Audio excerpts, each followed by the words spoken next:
Calling this regular meeting of the Morgantown Utility Board to order. You've had your minutes, had a chance to look at those. Anybody have any objections or corrections? Hearing none, may I have a motion? I move to approve the minutes for the special meeting on November 12th, 2024 as submitted. Okay. Any questions? All in favor say aye. I'll second. Oh, I'm sorry. Yes, go ahead and second. Thank you. And again, aye, right? Yes. Okay. Aye. Minutes approved. Now we have new business.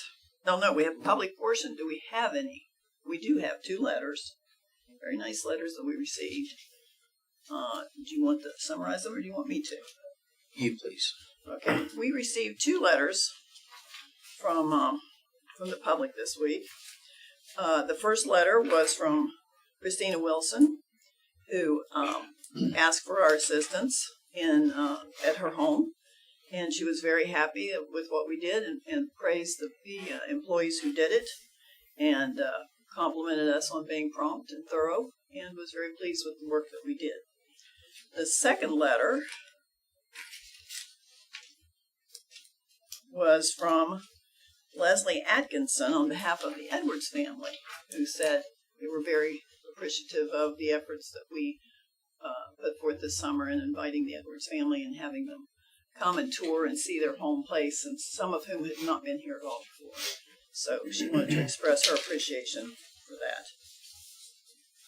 I believe those are the 2. Yes, that's Okay. in your packet. All right. Anything else? Anybody else get a phone call or another letter by any chance? No. All right, now we are to new business, employee holiday bonus. Yes, so each year we look at providing our employees with a holiday bonus. Again, this year I'm requesting a $300 net of deduction holiday bonus for our full-time employees. As you know, our team's members have worked really hard this year. They've accomplished a lot. Needless to say that, just with the ARPA projects, that's been a monumental task. And, it's a well-deserved holiday bonus. I'd ask the board for their approval. Okay. Any questions? I'd like to move to provide each full-time employee a holiday bonus of $300 net of all deductions. Okay, is there a second? I second. All right. Any further discussion? I concur. There's been an awful lot of work this year getting things ready and getting all of the deadlines met and all of the finances arranged and all the projects ready to break ground. So I don't think we've ever had a busier year, have we? It'd be tough. It was really busy. So everyone certainly deserves this. All in favor say aye. Aye. Aye. Good. All right. Merry Christmas. Very nice. Thank you. All right. Whispering Oak Development. So we have the Whispering Oak Development Phase 1 Sanitary Sewer Project. This project is located off of Cheap Road. It consists of installing approximately 3,200 feet of 8-inch gravity sewer line, which will serve the Phase 1 of the Whispering Oak Development. Bids were opened. The lowest bidder was Green River Group in the amount of $599,557. The staff recommends the board approve the bid that was submitted. Okay. Do I have a motion? I'll move to approve the bid submitted by Green River Group in the amount of $599,557. Okay. Have a second? I'll second. Any questions? Comments? Yeah, once again, so we had 2 bids rejected.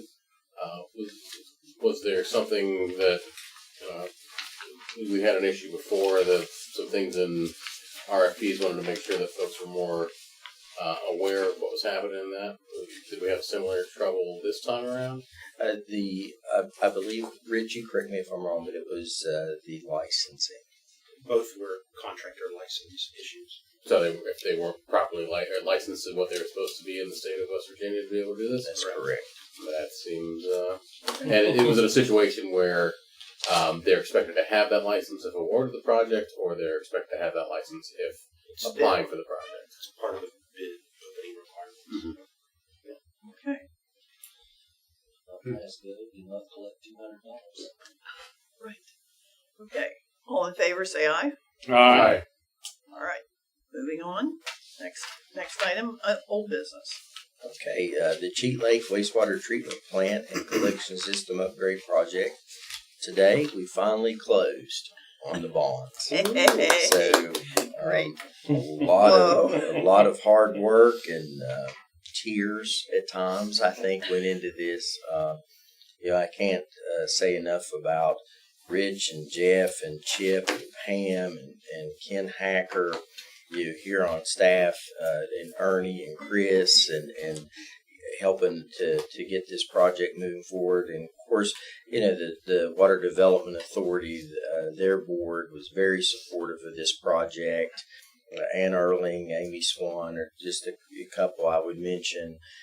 Very supportive of the project. When the bid numbers came up a little short of the money, they were there to vote in favor of approving the additional grant dollars. Marie Prezioso, Sammy G, Kathy Emery. I mean, the list kind of goes on, but there a lot of great support from down in Charleston for this project to happen and the grant dollars to get us moving. So we're very excited. We're right now just waiting to get a date set for a pre-construction meeting. And I think we'll probably see that in the next few days. The dates is scheduled. So a lot of great work went into this. And so we're excited to break ground. I'll say we've got a partnership here of 5, including MUB, put this together. That's probably another first. We ever had that many partners before. It's terrific. And the state of West Virginia has been extremely supportive of us. In driving by there, it looks like they started mobilization or maybe even core drilling. I'm not sure, but the gate's been open and I've seen some equipment down there. There has to be a gas line relocation as part of the project, and part of it part of the new line has been installed, and I believe the rest of that phase will occur right after grading is complete. Rich, Just a gas. Okay. I wasn't sure. When do we officially hope to break ground on the project? Well, I think that when we have our pre-construction meeting, we'll get a good idea of the date. Because there will have to be submittals on materials, and they'll all have to be approved, and so there'll be some time before I think. And of course, I don't know, but I suspect grading wouldn't start till after the first of the year. But this winter. Yeah, I don't imagine that there'll be any delay for any reason, but there's a process that we have to go through before that groundbreaking. I would add too that the team from Strand, Scott Stearns and Glenn Trinowski and Maritza, they worked really hard to meet the deadlines. They put together a great set of drawings and specs in a time frame that is faster than normal for them. Expedited, huh? And we really appreciate that because they knew what the deadlines were for us to be able to use those grant funds, and they came through. Really appreciate it. I'm glad you mentioned that because I know it was the stress for them too to get their side of the job done. I think the West Virginia Department of Environmental Protection (SRF) loan, the WDA ARPA grant funds, the Department of Environmental Protection grant, the IJDC funding, and MUB funding coming into this. I know that's anytime you're putting a capital stack together, it's hard. It's one thing when you're dealing with financial institutions on something like that. It's another thing when you're dealing with public entities. And so, not only thank you guys for seeing all that through and doing the value engineering that you needed to at the end to get it into a point where we could do it, but thank you so much to everybody down at the state for what they're able to do to get this done. There's Cheat Lake. We talk about Mon County is one thing, but statewide is one of the fastest growing areas in the great state of West Virginia. So it would have been a not good thing to put the brakes on development in that area had this not happened, because that absolutely sounded like that was on the horizon. Will there be a groundbreaking like we did at the reservoir? Well, I would suspect bring in that some of these parties. we will have a groundbreaking, and we'll send out invitations. I think we'll have It'd be nice if we had some of the representatives from the various entities that are funding. hopefully by that time the bond closings will be pretty much over. Because if they're not committed in this month, Yeah. they're not going to go. So this is it. They've got to be, all those projects have to be under contract. Who signed all the documents? Who signed all the documents from the MUB side? I signed Are you going to need carpal tunnel surgery? them. Yeah. Oh, well, electronically. Oh, okay. Thanks. Make it easy. Yes. And everything was dated for December 10th, except one document, and I dated it the 10th, and they said, no, we need today's date. And I went, we have 100 documents dated December 10th, but one doesn't need to be dated. It's all right. There's always an exception. There's always an exception. All right. Great news. Great news. And G-Lake will profit by this. It's tremendous. Yes. Truly. All right. Westridge, Champlin Hill.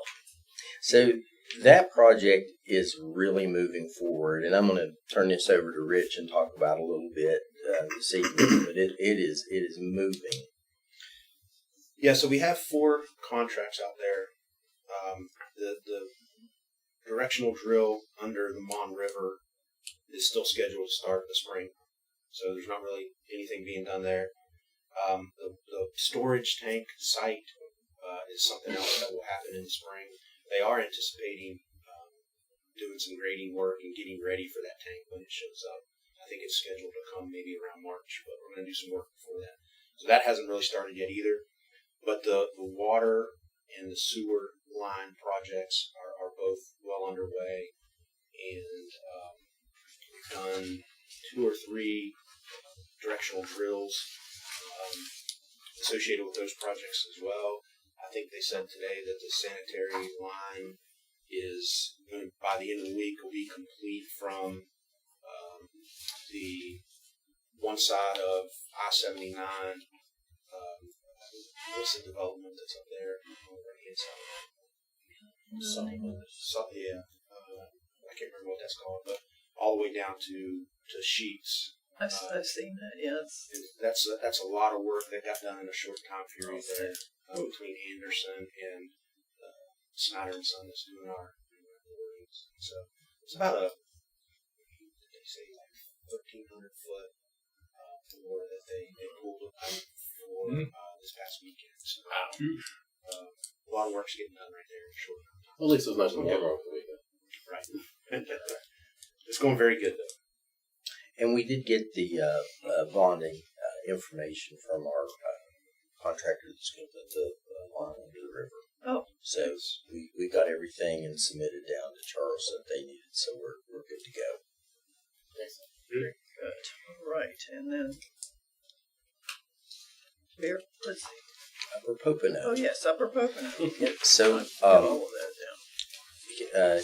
Ken Hacker actually had an opportunity to speak with Larita today, and they're starting to move in material. I think their office trailer, they were going to bring it in on site, and they're going to. I think there's going to be not a whole lot of activity, but they are going to start doing some of the falling some of the trees and moving forward. Yeah, materials we still. Those will take a little time to get in, but where is the site for this to start? Right across the street from the Shorty Andersons. Well, that's the end of it. Oh, that Yeah, they're going to start on the other side, which is Willowdale. Oh, okay. Pocono across Willowdale, and then they'll work their way up. They may jump around with the tree clearing to start, but when they start laying pipe, that's the work their way up from there. Okay. So it'll be visible. People will see things happening. I'm following. oh yes, most definitely, they will be visible. You just have to wake up in the morning and look out your bedroom window. They're right there in your backyard. Oh dear. Well, that's progress. All right. That takes us to your general manager's report. So, as you probably noticed coming in, your teeth didn't chatter driving across the asphalt. So Parada finished up that project for us. We're real pleased with their work.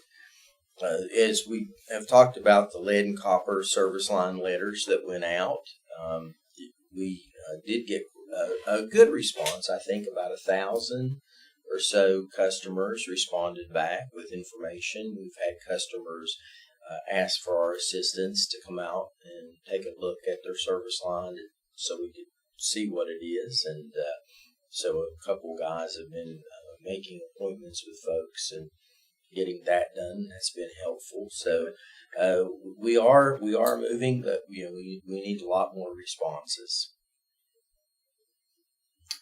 So do we have any more questions? I mean, do people seem to understand our follow-up to the original letter that we sent? I think so. It's better, but I think it's probably appropriate to reiterate here that we don't have any known lead in our system, but we do have unknowns, and that's what we're trying to clear up now. And we sent surveys out for customers because the unknowns that we have are on the customer-owned portion of the service line.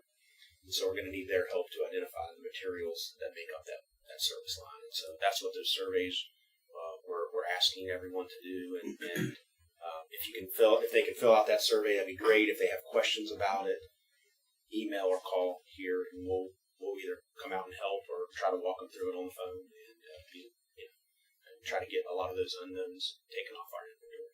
And this is a national effort and requirement that every water entity is in the process of doing nationwide. Correct? Yeah, this is EPA mandated, and so every utility in the nation had to do what we did, which is take an inventory of their service lines. And every year we have to provide a progress, or whenever they ask, but every year we have to provide an update on the progress we're making as far as identifying those unknowns. Isn't it the case that any lines put in prior to a specific date have a higher probability of being lead? Well, I think the answer is yes. But however, we say it differently. Anything built after a certain date, there was a lead ban, right? And so after a certain date, we can be way more assured that there's no lead in those lines. Do we know the age of the dwellings that are in our system? Would it be appropriate if we sent a letter, let's say, starting with any dwellings that were built before 1940, for example, and let them know that dwellings nationwide that were erected and had indoor water systems installed before 1940 have a higher likelihood of having lead lines? And would something like that be helpful versus the generic letter that's sent to everyone? Well, we have that flyer. Are we going to send that again in the bill? We could update that with Now, I'm talking about segregating out a selected group. But I'm saying if we're sending it all to everybody, just update it with the dates. So I think, Tom, to answer your question, anybody that doesn't fall in that time frame that you're talking about is going to be taken off the unknown list, because your built takes you off the list. You don't get letters after that. Right. My home was built in 93 and we didn't get a letter. So everybody that gets a notification or survey fill out is in the group that you're talking about. Well, I understand that, but I'm just trying to say that the likelihood of somebody having lead lines is going to be much higher the older the dwelling is.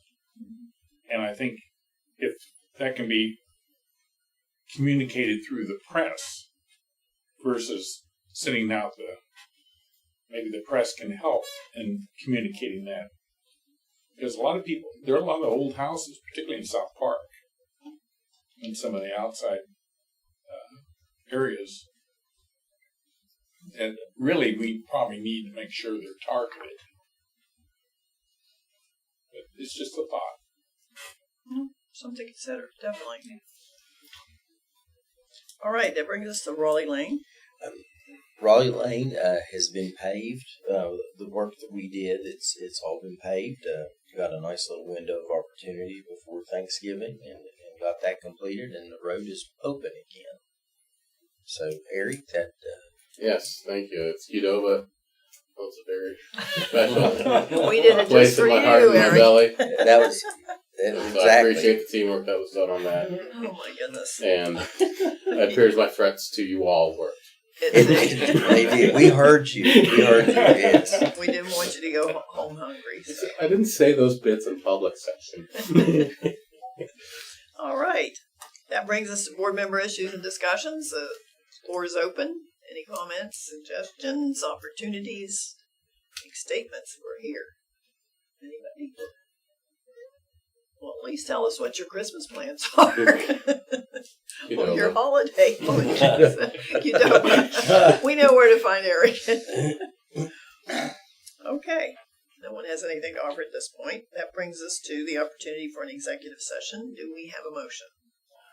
I move to convene an executive session of the Board of Directors under the provisions of West Virginia Code Section 6-9A-49 and 12, construction planning, as well as and other confidential matters which are exempt from disclosure under the West Virginia Freedom of Information Act, and further move to adjourn the meeting at the conclusion of the executive session.